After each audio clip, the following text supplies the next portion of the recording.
I know it can feel like a misdiagnosis if your doctor tells you your baby is growth restricted and recommending induction at, say, like 38 weeks. Say it's isolated growth restriction and they've been following you, your weekly testing, your NSTs, your BPPs, and your baby's doing great, but still measuring on the smaller side. And then you deliver and your baby has no complications. Like, it's the best case scenario, right? That baby of yours is beautiful, it's healthy, it's not having any problems. Now, here's why it may feel like it's misdiagnosed, because then your baby's born and you don't have like any complications of it. But I wouldn't necessarily say that's being misdiagnosed, right?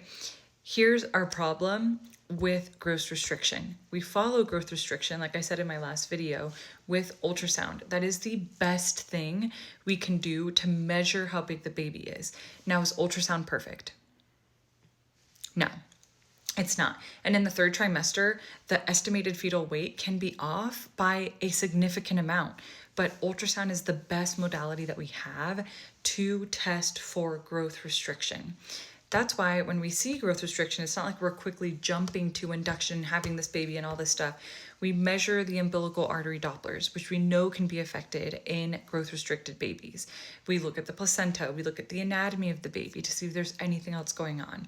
We do a non-stress test to see how the baby is reacting in utero. Is the baby stressed out? Are there any warning signs that the baby is giving us?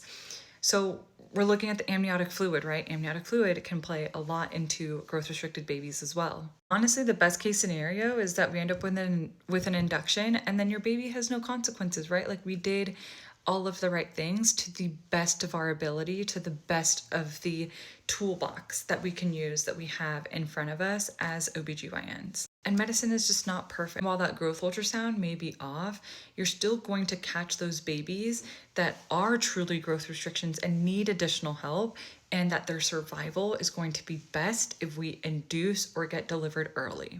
Does that make sense? It's hard.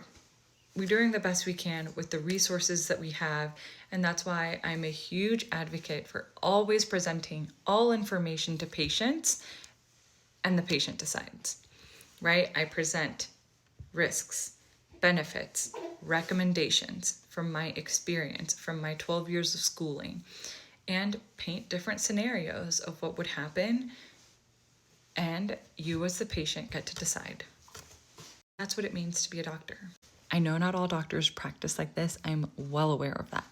But the good ones, we're out there, I promise you. And we just want to love on patients and help patients. At least that's what I want to do.